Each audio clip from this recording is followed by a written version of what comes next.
Vem História, um programa com histórias reais para inspirar você. E a minha convidada de hoje é a advogada, presidente da FEAPaz São Paulo e coordenadora da Comissão do Idoso e da Pessoa com Deficiência da OAB de Franca. Seja muito bem-vinda, doutora Cristiane. Eu que agradeço, é um prazer estar aqui hoje e conversar um pouco com você, nesse programa que é tão especial. Que bom, eu estou muito feliz também com a sua presença. E, doutora, todo mundo que chega aqui já sabe que é de praxe. Tem que contar a história do início. A gente quer saber quem foi a doutora Cristiane lá na infância, como é que foi sua infância, de onde você vem, né, esse sotaque tão gostoso. Conta pra gente.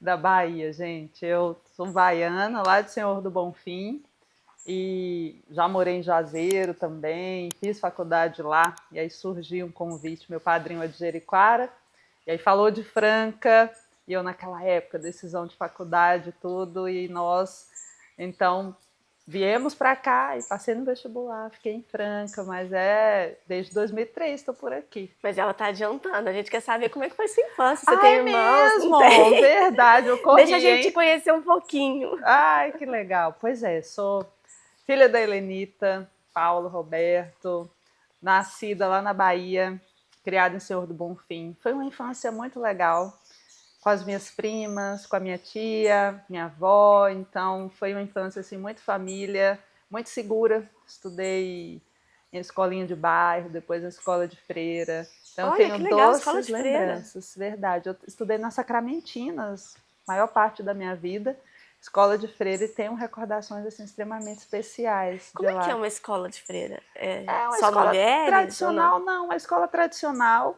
Tipo uma escola católica. É uma escola católica e tem normas mais definidas, por assim dizer. Eu brinco, tinha que chegar às 7 horas. Chegar às 7h05 voltava. Ai, meu Deus, eu não ia estudar. A meia tinha que ser branca. Se fosse uma meia colorida, voltava. Gente, bem rigorosa. E bem mais rigorosa, assim.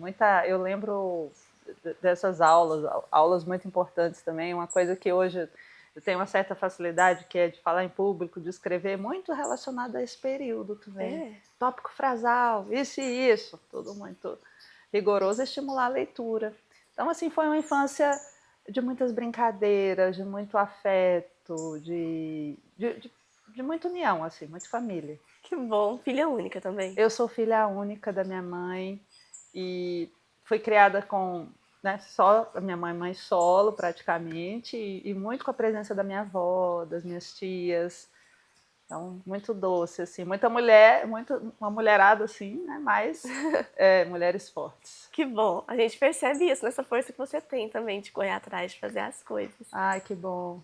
E aí você foi crescendo e você comentou que fez uma primeira faculdade, o que era? Então eu fiz primeiro... Lá na Bahia ainda? Lá na Bahia, porque o sonho do jovem que mora em Bonfim é ir embora para Salvador. Ah, é? Aí naquela época eu não podia, tinha uma contingência financeira muito grande, então eu fui mais perto, que era 1 hora Juazeiro. Juazeiro fica divisa com Pernambuco, Juazeiro, Petrolina. E aí eu passei, na época tinha um curso de secretariado executivo. Aí fui fazer em Juazeiro.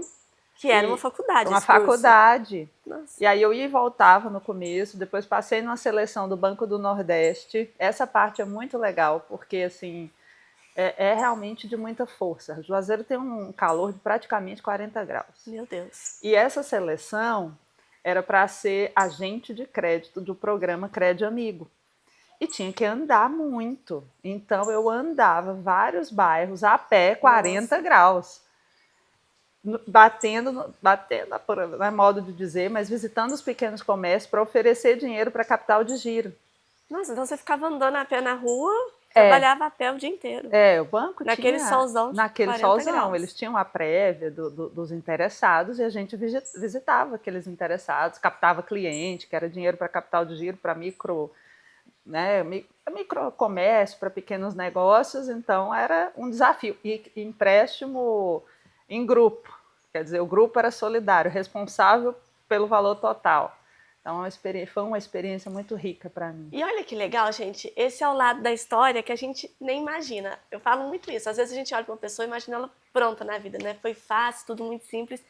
E não é. Eu já trabalhei com vendas e eu sei o quanto isso é difícil. Na época eu ia de bis, uma motinha. Mas você é muito mais difícil, a pé, pensa. Pois é, e assim, o Nordeste realmente tem várias condicionantes ali. Eu tinha essa questão minha mãe tá ali sozinha, pequena comerciante também. Minha mãe tinha uma venda, a gente chamava de Nossa. venda, né? Tinha pão, leite, etc. E ia alimentando aquele sonho. E quase tudo que ela ganhava na época da infância e adolescência era para custear a minha escola mesmo. Então, eu estudei numa escola boa e tudo, porque era direcionado para aquilo. Então, não tinha folga, não tinha excessos, mas a educação era garantida. E depois foi um percurso para Juazeiro, depois de Juazeiro que eu vim para cá. De Juazeiro para cá. Mas chegou a concluir essa faculdade Eu lá? não cheguei a concluir. Não. Aí, no meio do caminho, eu decidi, recebi o convite do meu padrinho, e ele foi que me encantou por fazer direito. Eu já ia te nunca tinha perguntar, pensado. por que direito? Nunca tinha pensado. Aí ele me despertando, direito é muito Ele é bom advogado por ou não? isso. Não, ele trabalha com lapidação de pedra, e lá na nossa região tem muito isso. Meu pai, ele, enfim, dessa área. E aí eu comecei a fazer aqui, mas morando aqui eu pensava, primeiro ano eu vou embora, segundo ano eu vou embora. Sério? Né? Mas aí logo depois eu desisti, falei, não, agora... E era grades muito diferentes. Desistiu de ir quando embora, olhava. né? De ir embora, desisti de ir embora. E era grade muito diferente, assim, dos cursos de lá e daqui. Não, agora eu tenho que terminar. Enfim, aí... Mas você queria ir embora porque não estava gostando do curso, não estava se adaptando à cidade? Que Não, logo no começo é porque eu não conhecia nada. Eu pensava, eu vou ficar só um pouquinho, né? E depois eu vou embora. Vou testar. Aí depois eu comecei porque o lugar bom, eu digo isso até hoje, lugar bom é onde a gente constrói vínculos. E em Franca, eu construí muitos vínculos. Então, eu tenho uma vida aqui de muitas amizades, de vínculos bons, de facilidade, né, de localização, de tudo. Então, eu vou para a Bahia hoje, por exemplo. É tão bom quando chega em Ribeirão e tô chegando em Franca. Chegando na minha casa. Não é? Virou sua casa. É, minha casa, e faz muito tempo. Então a gente vai... São construções, né? Que delícia. E aí você foi se encantando também pelo direito nesse meio tempo, né? Isso, aí fiz direito, terminei em 2007. Depois pensava em fazer concurso para delegado de polícia. Falei, nossa, eu gostava de direito penal, fazer esse concurso. Aí comecei logo depois, acho que em 2008, surgiram algumas oportunidades profissionais. Em 2009 eu comecei na Federação das APAES como advogada. Nossa, faz muito tempo. Faz 16 anos, né? Faz muito Meu Deus, tempo. Linda. Você se formou em que ano? 2007. Então rapidinho você já... Aí pouco tempo depois, aí naquela época hoje ainda tem, mas naquela época tinha aquela tensão de OAB, essas coisas todas. Aí eu passei na primeira prova que eu fiz, aí comecei como procuradora jurídica, fiquei 6 anos, e aí depois, em 2015, salvo engano, eu assumi a presidência pela primeira vez. Então foi 15, 16, 17, fiz um outro mandato, saí e voltei agora. Mas me conta uma coisa, como é que surgiu esse lado de entrar para a APAE? Na verdade, tinha o presidente, que é daqui de Franca, o doutor Bialho. O doutor Bialho que me fez, a gente trabalhava juntos, esse convite para ser procuradora jurídica da federação. Você já conhecia ele? Sim. Você conseguiu ter bons contatos, então, bem rápido também, né? Você sabe que eu tenho muito essa coisa eu acredito que Deus conduz. Sim. Não que a gente não faça nada. A gente tem que acreditar, trabalhar, mas tem muita coisa que vai te encontrar no caminho. Então tem o propósito que o pessoal fala tanto, porque quando eu vou descobrir meu propósito, o propósito vai te encontrar caminhando. Segue caminhando que ele te encontra. E aconteceu assim comigo. Nesse momento, em vários outros também. Aí eu comecei na Procuradoria da Federação, já fui procuradora da APAE de Franca também, por alguns anos. E aí despertou esse olhar do terceiro setor, porque a gente sai da faculdade sem saber sobre o terceiro setor, sobre o direito de pessoa com deficiência. Explica para o pessoal que está assistindo o que é esse terceiro setor. Pois o primeiro setor é o governo, o segundo é o comércio, a indústria, e o terceiro são as organizações sociais, Santa Casa, a Paz, outras associações que fazem aquilo que o governo deveria fazer, por assim dizer. Entendi. Uma finalidade que tem um impacto social, não tem finalidade lucrativa. E é o caso das APAES, por exemplo, Associação de Pais e Amigos. Uma mãe, no Rio de Janeiro, lá em 1954, não sabia que não tinha atendimento de qualidade para o seu filho, se juntou a outros pais e amigos e fundaram a primeira APAE por meio da criação de uma associação. Então, Legal. o terceiro setor é esse setor que faz o que o governo deveria fazer, que não tem uma finalidade lucrativa, mas que tem um impacto social muito importante. E aí a gente sai da faculdade sem saber muito isso também. Porque às vezes você pensa, só quem não é do direito que não sabe. Não, mesmo no direito a gente encontra e fala, nossa, mas como que funciona, como é? E foram vários desafios. Algo que hoje é mais comum, por exemplo, direito da pessoa com deficiência, nunca foi tão colocado em evidência. Porque hoje que se fala mais sobre esse assunto, né? Acho que eu acredito que nem tinha tantos direitos antes, né? Que até a forma como eram tratadas as pessoas antes. Verdade. A Constituição Federal fala de princípio de igualdade, equidade, mas, por exemplo, a Lei Brasileira da Inclusão é de 2015. Tem 10 anos esse ano, mas é uma lei ainda nova para o mundo jurídico. E outras leis relacionadas ao autismo são leis recentes, relativamente recentes. Mas até hoje a gente fala, eu estou nesse universo, mas quem está fora pouco escuta, né? Pouco observa, pouco vê. Você sabe essa uma camada. experiência que eu tive que me chamou muita atenção para como acho que o Brasil, talvez o mundo, não foi construído para ter essa acessibilidade a pessoas que não é o comum geral, vamos falar assim. Uma vez eu fui levar meu filho para tomar uma vacina e uma senhora na cadeira de rodas pediu ajuda para atravessar para poder chegar do outro lado. E aí eu fui tentar, meu marido falou, não, deixa que eu te ajudo. Ela tinha que subir numa pracinha e descer. Só que não tinha lugar para ela subir ali com a cadeira de rodas. Aí meu marido foi com ela, deu a volta, e ele foi, andou uns 2, 3 quarteirões para conseguir achar um espaço para ela subir na calçada. E ela falou, não, daqui eu consigo ir. E ele voltou assim, falou assim, não tem jeito, como que esse pessoal anda? Exato. E tipo assim, aquele dia fez a gente pensar tanto sobre isso. É claro que existem muito mais coisas, né? Mas só dando esse exemplo, parece que não está preparado o mundo, né? E não está.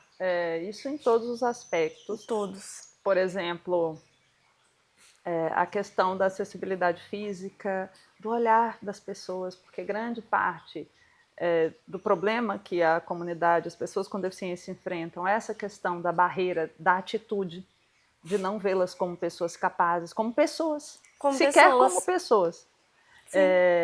E tem todo um preparo em relação à saúde, educação, assistência, a infraestrutura.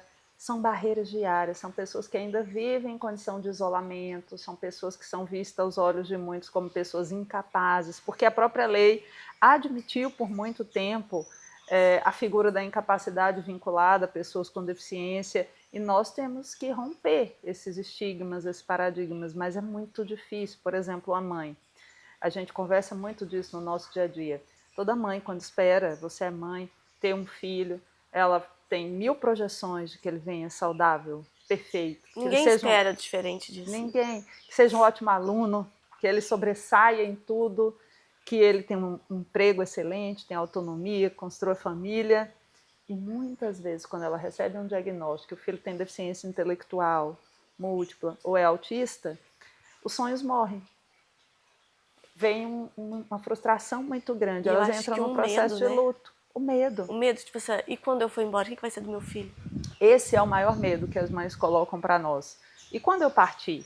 Mas tem o início do diagnóstico que muitas, né, a frase célebre da gente, do luto à luta. Primeiro vem o processo de luto, morreu o sonho.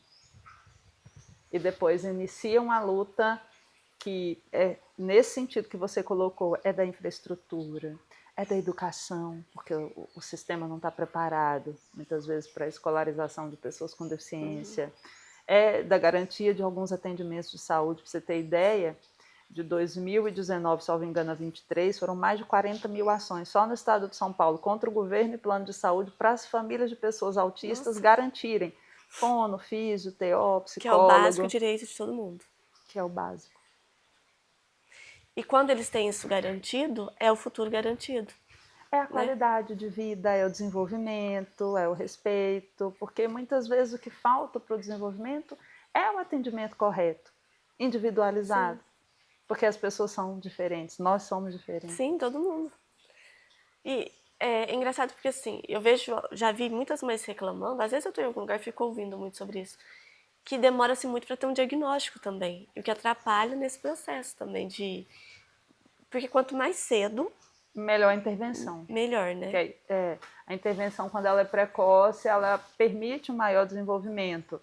E volta essa questão do sistema de saúde não estar preparado, porque muitas vezes passa por vários profissionais, a demora é muito grande também para chegar no profissional certo.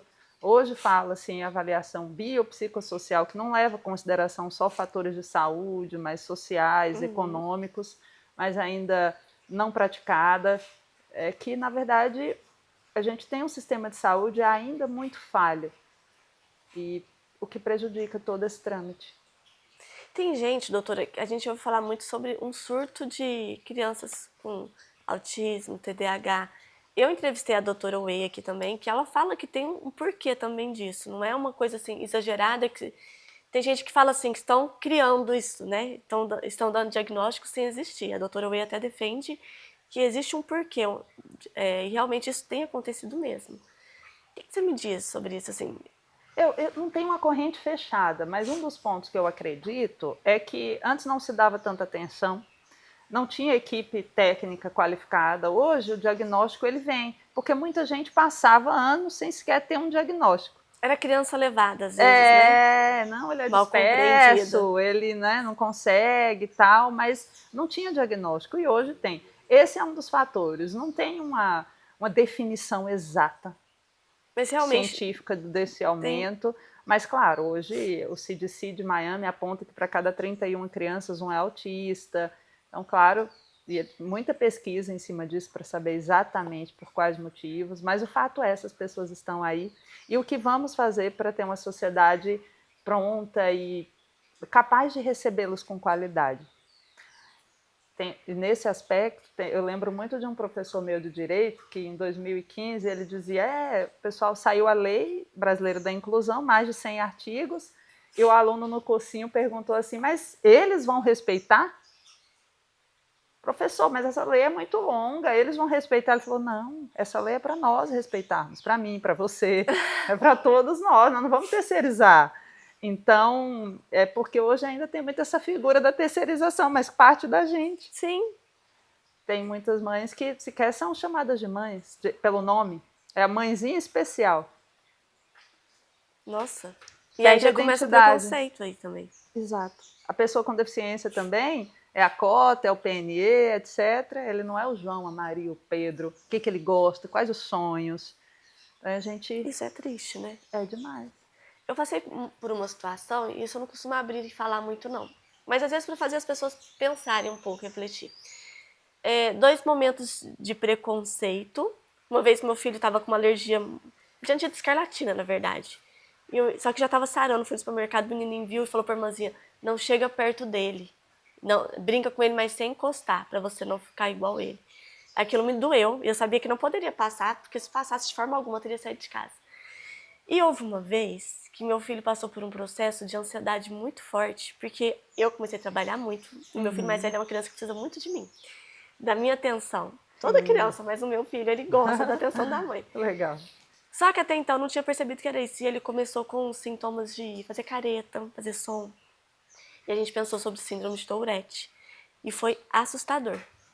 Que é o que você falou, vem o luto. Então, ele não teve esse diagnóstico, mas eu passei por esse processo de luto. E eu lembro que um dia a gente falou, vamos sair para distrair a cabeça. Sim. E para ele relaxar, porque a gente estava sofrendo com isso. E eu encontrei, a gente foi na Praça do Centro à noite, e aí veio uma criança com fone, imagino que era autista, e tentou brincar com meu filho, mas meu filho passava por uma situação difícil também, e ele brinca com todo mundo, mas ele não brincou com esse menino.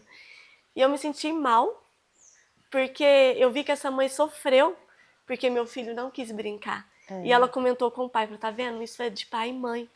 A minha vontade era abraçar ela e falar assim, eu te entendo. E não é isso que está acontecendo. E aquele dia me doeu tanto por mim e por ela, porque no dia, eu me emociono não falar. Porque no dia eu pensei que a gente ia viver uma luta muito grande, que eu pensava, nossa, o que vai ser do meu filho, né? Como vai ser, né? E ao mesmo tempo eu vi a dor daquela mãe, mas foi uma escola tão grande para mim. Eu e meu marido, a gente sempre acolhe todo mundo, todas as crianças. Mas naquele dia eu tive uma escola ainda maior, porque eu consegui sentir um pouquinho o que essas mães sentem, sabe? Que não é o que você falou, né? Olha diferente até para a mãe. É. Olha diferente para a mãe, para toda a rede de apoio, para os profissionais. Sim. E isso é muito triste mesmo. Eu lido, assim, recebo muitas famílias e o sofrimento ele é muito grande, porque a gente faz parte de um país que tem uma fragilidade econômica gritante. Muitas dessas mães têm dados lá nas secretarias que comprovam que mais de 70% são abandonadas pelos pais Que é depois uma do triste realidade diagnóstico, também, né? que é uma realidade triste. Ser mãe já traz uma novidade de vida. Ser abandonada já é muito drástico. E viver com benefício de prestação continuada, que é um salário mínimo, porque muitas vezes elas não podem se vincular a uma atividade profissional, senão muda a situação de renda. É quase impossível viver hoje com uma renda assim, né? E aí eu falo, dificuldade não é só financeira. A maioria das pessoas tem dificuldade de instrução, emocional, financeira. Então são vários fatores, sabe? Por isso as APAES elas são tão importantes nesse papel de acolhida, de respeito, de olhar no olho, de dar um atendimento de qualidade, porque muita gente não sabe, mas as APAES elas executam serviços de educação, saúde, assistência social. Elas não são um espaço que você chega lá e deixa. Não é só uma escola, né? E também não é Doutora, só uma escola. a gente vai fazer um breve intervalo e a gente já volta entrando nesse assunto das Vamos lá. APAES, tá? Então fica ligadinho que a gente já volta.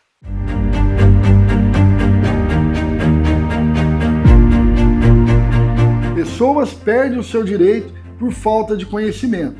Eu sou o Dr. Marcos, advogado há mais de 22 anos e ajudo pessoas a ficar por dentro dos seus direitos. Nos siga nas redes sociais para sempre ficar bem informado.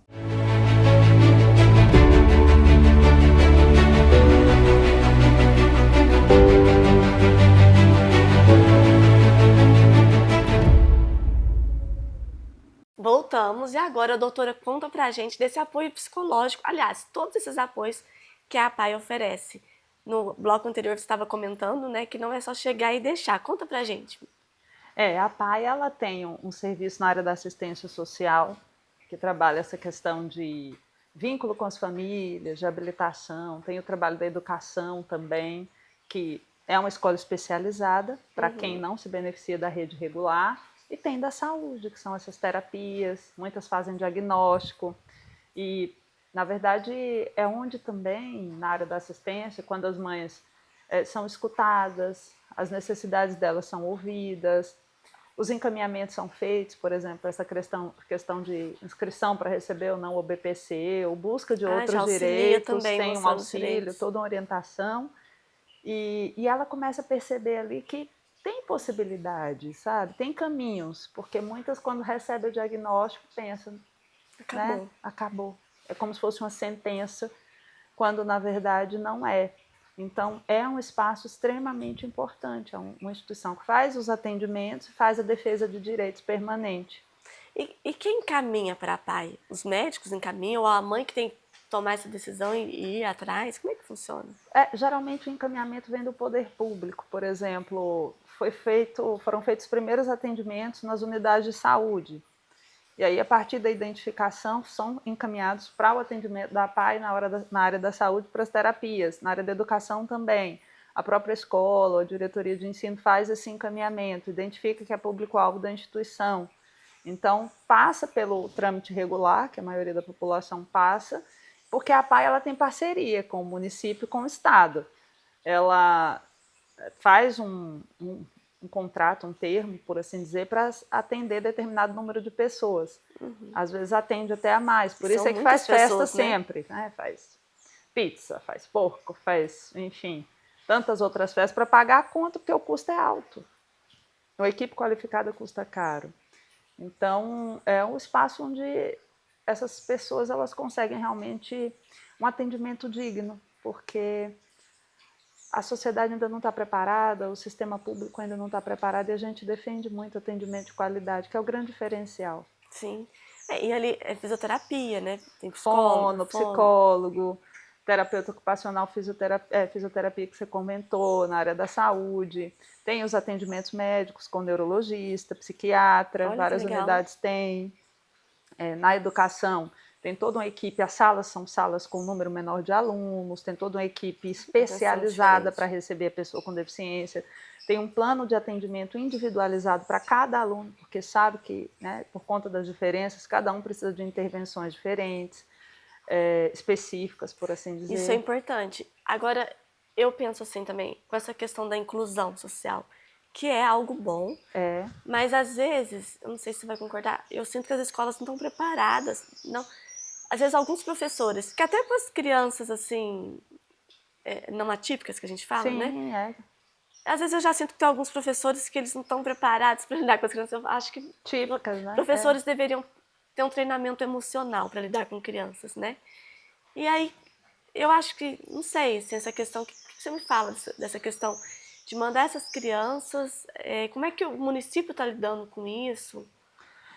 É um desafio enorme. Nós estamos num momento extremamente complexo em relação a esse tema, que é a questão da inclusão na escola, porque nós, da Rede APAE, nós defendemos que a rede regular precisa se preparar, claro, né, porque a tendência é que nós tenhamos mais alunos e todos os espaços precisam estar prontos para recebê-los, mas nós defendemos também a permanência das escolas especializadas para aqueles que comprovem a necessidade desses espaços, porque, por exemplo, os países desenvolvidos do mundo inteiro mantêm as duas modalidades. E no Brasil, hoje, tem uma guerra enorme para acabar com as escolas especializadas e, eu falo essa palavra propositadamente, jogar todos os alunos na rede regular, sendo que tem várias questões, como você colocou. E nós recebemos devolutiva, muitos professores não se sentem preparados, muitas vezes a estrutura da escola ela não está pronta para receber esse grupo. Não são feitas formações continuadas para os professores, vários professores com burnout, alunos com problemas sérios de baixa estima, porque são isolados naquele espaço, sofrendo preconceito, bullying, discriminação permanente. E às vezes até do próprio professor, né? Porque eu já vi situações às vezes assim. até do próprio professor. Volta e meia a gente vê alguma matéria na mídia sobre a questão de crises, violência, e tem alguns casos que a gente teve acesso, muitas vezes ali o profissional, o professor ou mesmo o cuidador, pessoa de apoio, ela não soube lidar. E não era nem porque ela queria ser violenta, queria ser grosseira, porque ela ficou em choque. Ela nunca lidou com a situação de crise, quando deparada com essa questão, ela não soube o que fazer. Então, é um tipo de atendimento que precisa mesmo de profissionais especializados. Então, nós somos a favor da rede regular estar preparada? Somos, mas nós somos a favor da manutenção das escolas especializadas, porque haverá um público que vai necessitar. E mais, nós entendemos ainda que deve ser preservado, que isso não acontece no Brasil, e é um pecado muito grande, o direito de escolha das famílias. Nossa. Você é mãe, você sabe. Como você vai defender direitos, igualdade, respeito, dignidade, se a família sequer tem o direito de escolher? É verdade, que você falou tudo agora.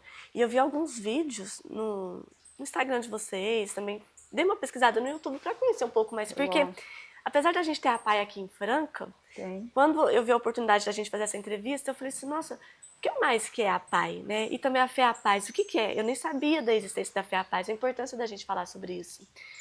E eu vi vídeos de mães, o quanto elas são gratas pelo processo que elas passam ali dentro, o quanto realmente ajuda. Por isso que é importante esse poder de escolha, né? Exatamente. Franca tem uma APAE excelente, nós temos a Tina como diretora, que é uma figura de referência na área da assistência social, a Viviane e tantas outras, mais de 1.000 atendidos. Então, são 308 APAES no estado de São Paulo inteiro, que juntas atendem quase que a totalidade do estado, porque várias APAES atendem os municípios vizinhos. E a federação, por exemplo, para entender um pouco a estrutura, é uma estrutura piramidal. Lá em Brasília tem a Federação Nacional, que é a dona do nome da marca APAE, que registrou lá no INPI. Os estados têm as federações e na base as APAES, são mais de 2.000 no Brasil. Mais de 2.000? Mais de 2.000. E quantas pessoas sendo ajudadas através da APAE? São milhares de pessoas. No estado de São Paulo, o número é médio de 70.000 pessoas atendidas diariamente. Isso é muita gente. Mas quando a gente soma com as famílias, chega a mais de 270.000 pessoas. Porque não é só a criança, né? Não é só. E aí, nós da federação, Nós fazemos toda uma organização de trabalho, por exemplo, direcionamento na área da saúde, vamos seguir por esse caminho, da educação, da assistência social, nós promovemos cursos permanentes com os melhores nomes para formar e capacitar de maneira contínua os profissionais que atendem nas APAES, além de defendermos junto ao governo do estado, de maneira permanente, a melhoria nas políticas públicas. Porque eu sempre digo, e às vezes as pessoas não se atentam a isso, quem não paga imposto, eu brinco nas palestras, levanta a mão. Todos nós pagamos. E pela Constituição, o dinheiro do imposto é para ser destinado para o bem comum, para uma atividade coletiva. Só que, na maioria das vezes, não é destinado corretamente, é por isso que esses serviços são tão falhos e as APAES e outras instituições atuam onde há falha. Por isso é que elas são necessárias. E ali é que o atendimento muitas vezes é feito, tem lugares, tem municípios que não têm outro acesso, é só através da APAE. E nós da federação batemos na porta do governo, formamos os profissionais, articulamos parcerias, é uma grande organização de defesa, de assessoramento, a gente assessora as 307 APAES no estado de São Paulo. Esse ano nós já fizemos mais de 30 eventos presenciais, de formação, 30? No estado inteiro. De formação, só de formação. Tem eventos grandiosos que nós fazemos também. Esse ano fizemos as Olimpíadas Especiais da APAE. Que legal. Quase 1.000 pessoas, entre atletas, técnicos e acompanhantes. E olha que oportunidade para essas pessoas serem vistas. Serem vistas pelas suas potências, pelos seus talentos, pelas suas qualidades, que a sociedade muitas vezes não dá essa oportunidade, porque são atletas de primeira linha. Você precisava ver o nível de energia deles, porque o nosso público, se ganhar, celebra, se perder também se alegra e está tudo bem. Mas fora desses espaços, eles não têm muitas outras oportunidades de mostrar quão bons são. Porque a sociedade está olhando pela ótica do déficit. O que falta? Ele não anda, então falta andar. Ele não enxerga, falta enxergar. Mas não vê que aquela pessoa tem inúmeras qualidades. E às vezes aquele olhar de coitadinho também, né? Tipo, que bonitinho, sabe fazer...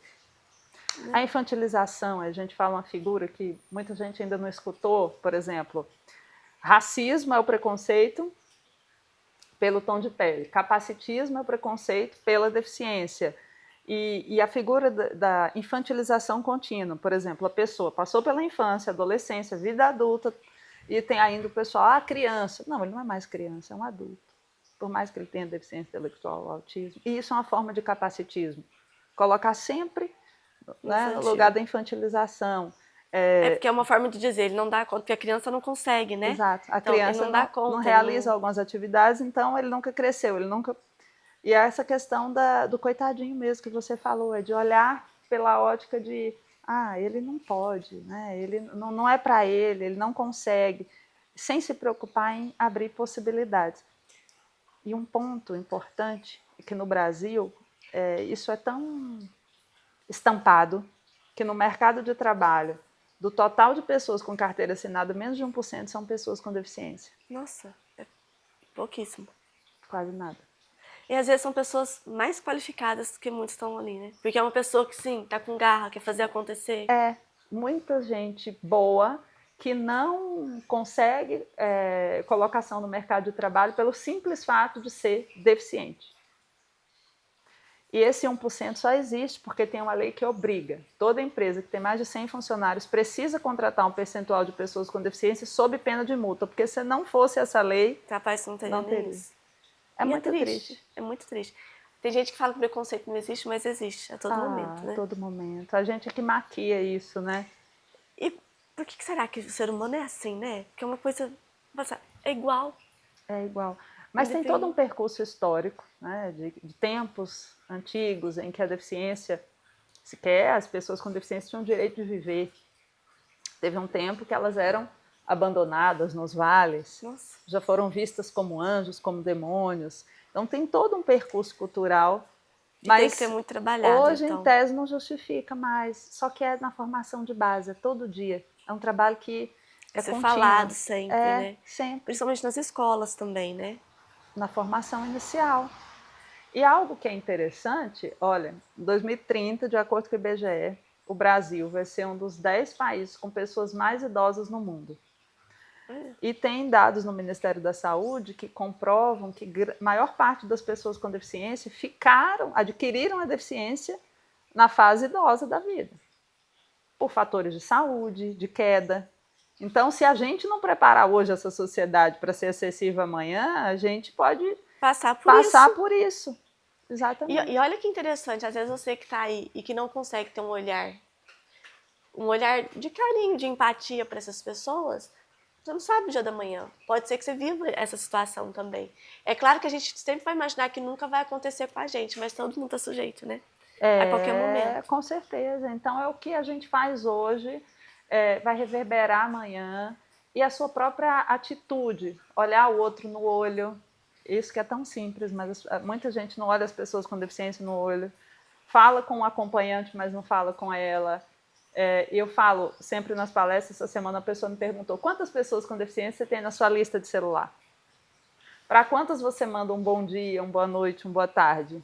Para quantos você manda uma mensagem de Natal ou de aniversário?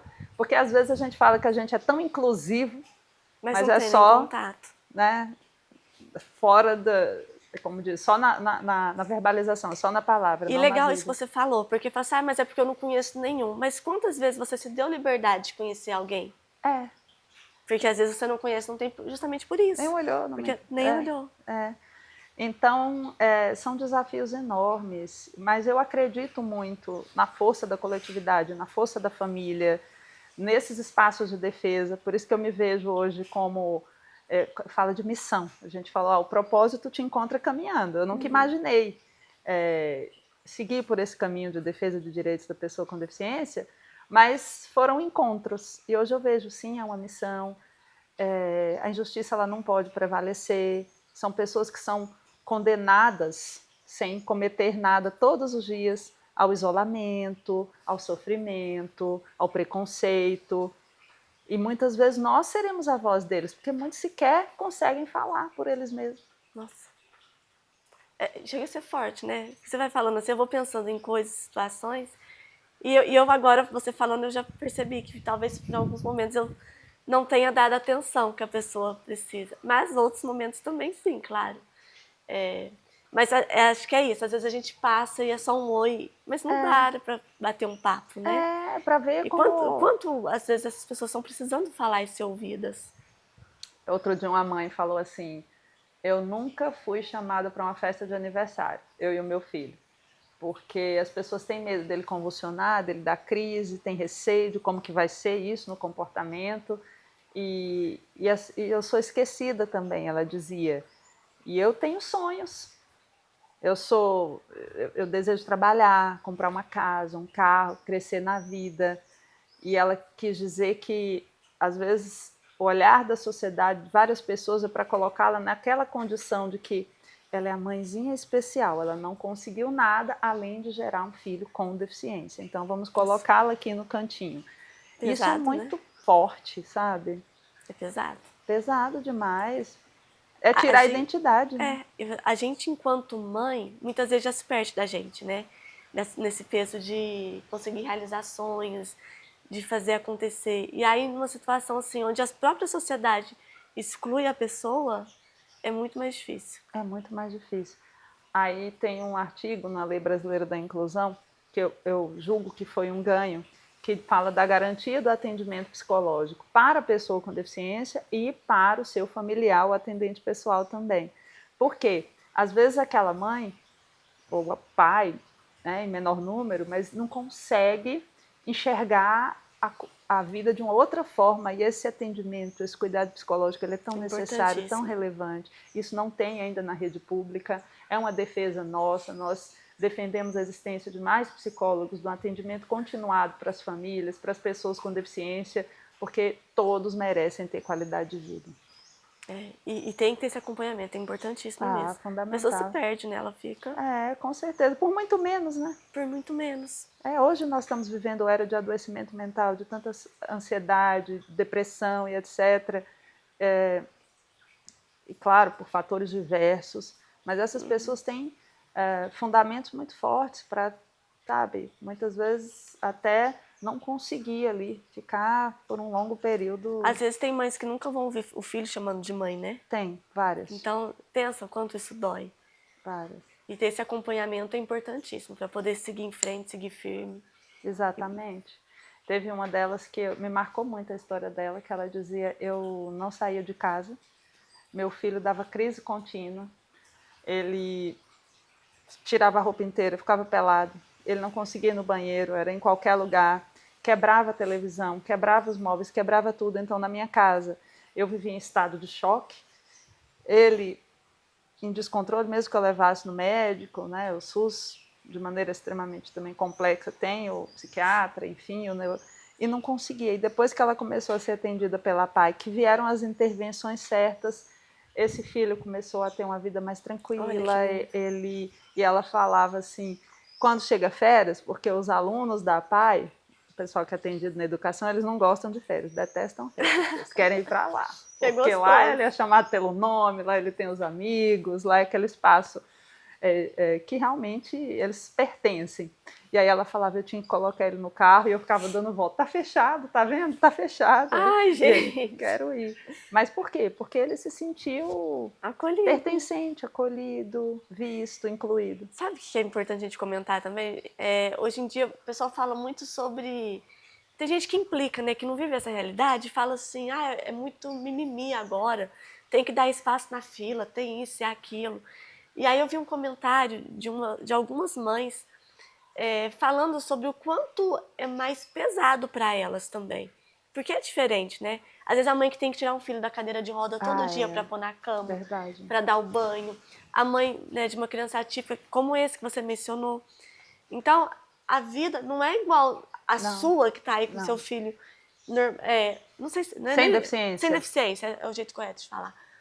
Sabe, a vida dela não é igual à sua, então tem esse peso, tem tantas outras coisas que ela precisa lidar e às vezes você que está tão bem aí fica reclamando de um simples direito que essa pessoa tem.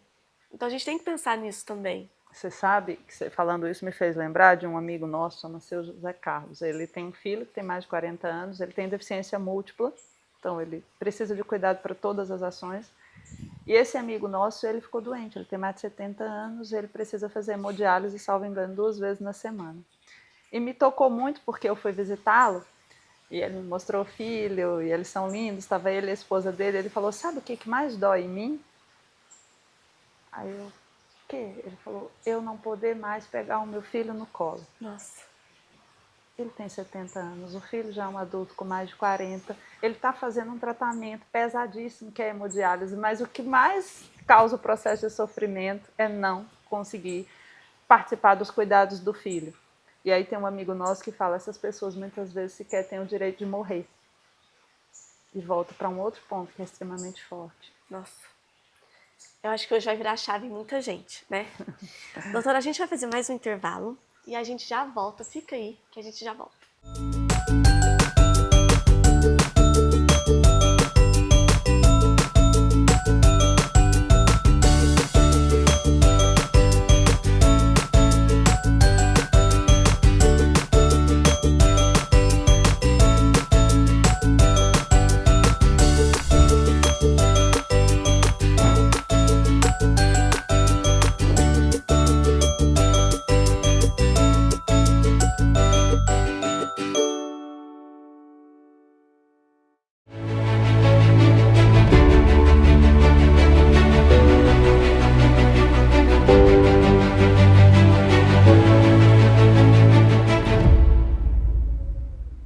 Voltamos e agora, doutora, conta pra gente um pouco sobre as conquistas, né, que a federação tem conseguido aí. Explica um pouquinho, conta pro pessoal tudo que tem acontecido. É muito bom porque eu faço parte de uma diretoria, eu brinco com a frase do Roberto Chiniachik lá, o vencedor nunca está só. Então a gente tem um grupo muito bom, os diretores muito comprometidos, e a federação, como eu disse, ela tem esse papel de assessorar as APAES, porque funciona num modelo parecido a um modelo de franquia. A federação organiza o Estado, mas cada unidade ela tem sua própria gestão, e nós o tempo inteiro estamos dando diretrizes técnicas e formações para a questão de gestão, política pública de educação, saúde, assistência. Por isso nós Recebemos o selo de melhores ONGs também. Olha, então, a bacana. federação anda 100 melhores ONGs do Brasil, já reconhecida por conta dessa questão de transparência, de governança, de compliance, de todo o trabalho técnico que é realizado. O selo DOAR de gestão de transparência, então a gente prima muito por essa questão de disponibilizar todos os dados no site.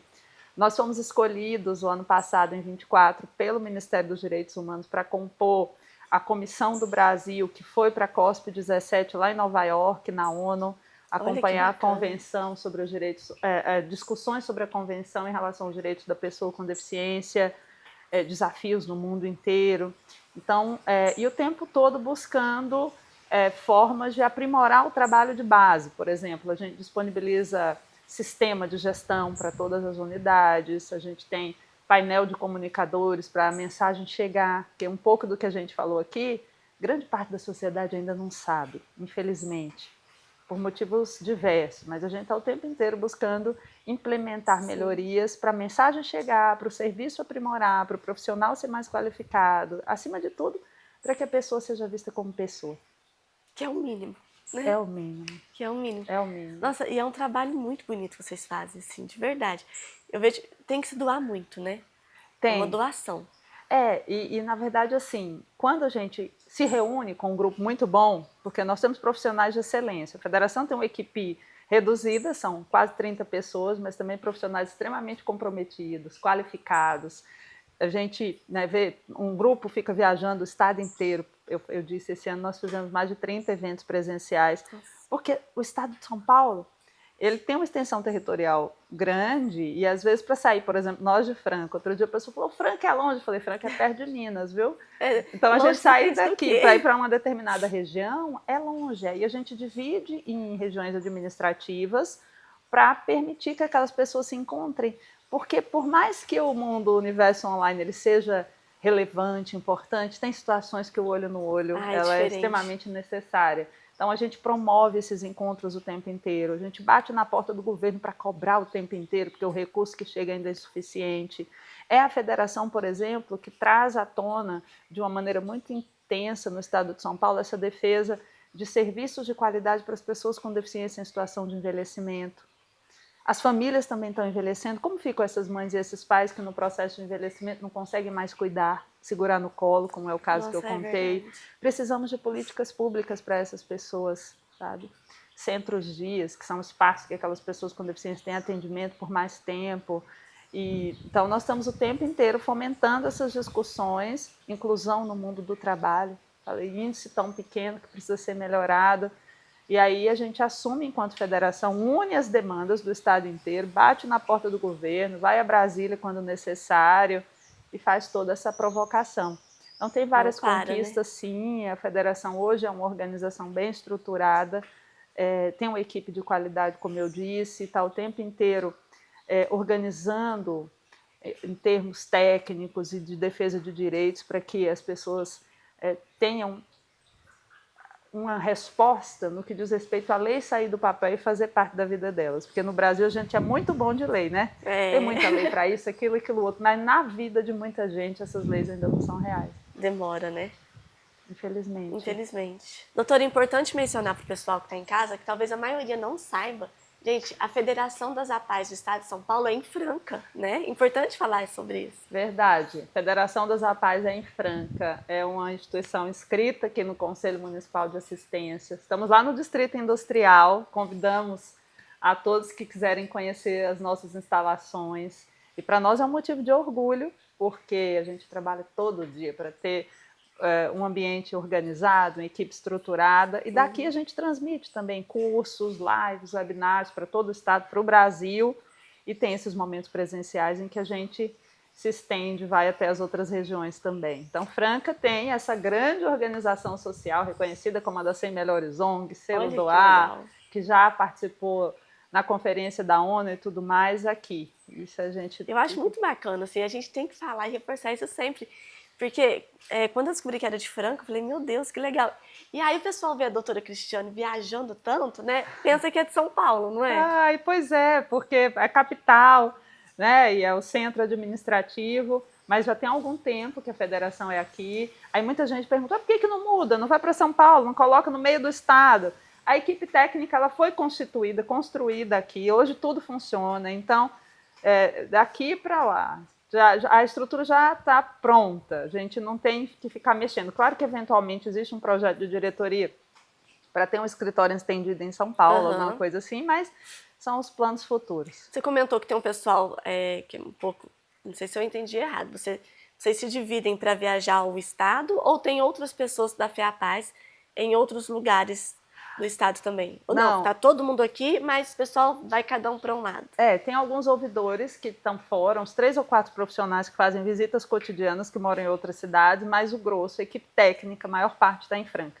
Mas legal. Se divide e viaja. Por exemplo, você me vê viajando, eu participo de muitos compromissos por ter assumido a função de presidente, mas a gente se divide enquanto diretoria, e aí o vice participa de muita coisa, a secretária, o diretor financeiro, a gente divide as atividades. Seu 3º mandato já, né?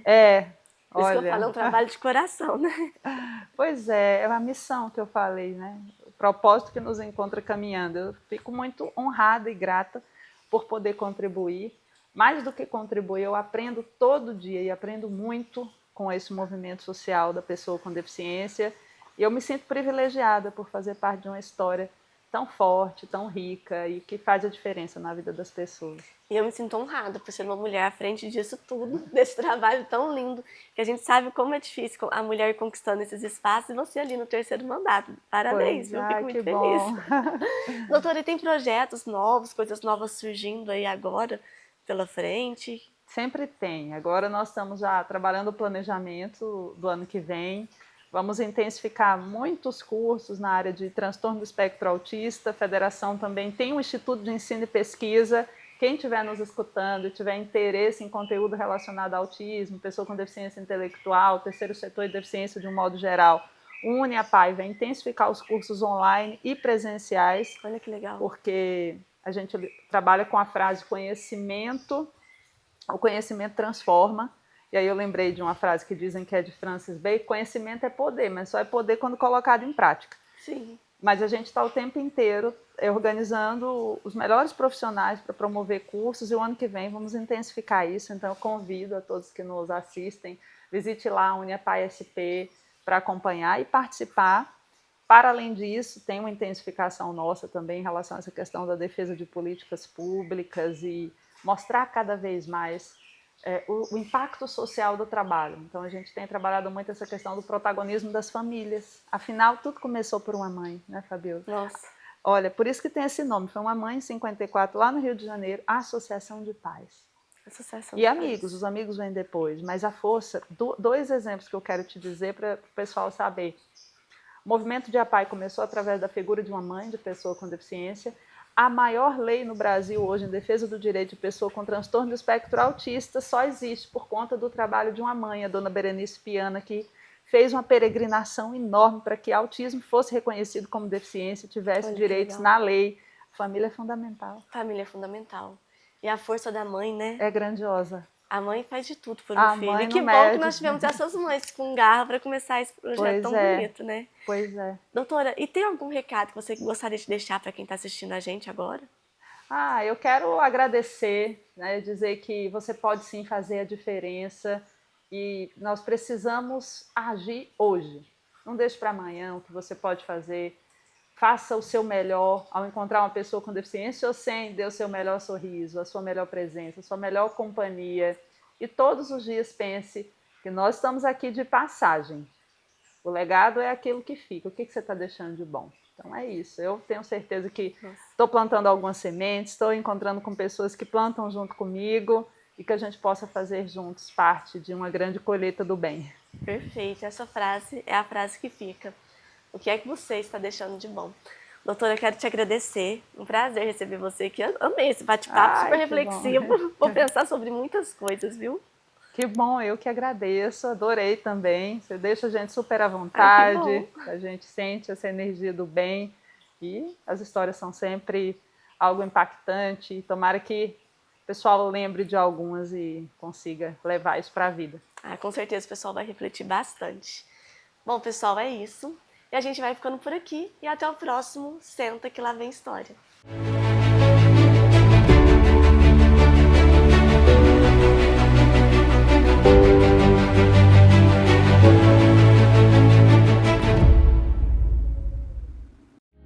Tem muita gente com um produto bom, site bonito, rede social arrumada, mas mesmo assim não vende. Sabe por quê? Porque ninguém está vendo. Se ninguém chega até a sua oferta, não tem mágica, a venda não vai acontecer. Tráfego pago é o que muda esse jogo, é fazer sua marca aparecer para quem está pronto para comprar. Quer parar de depender da sorte e do orgânico para poder vender de verdade? Eu tenho uma proposta para você. Eu cuido do seu tráfego enquanto você cuida do sucesso. Topa?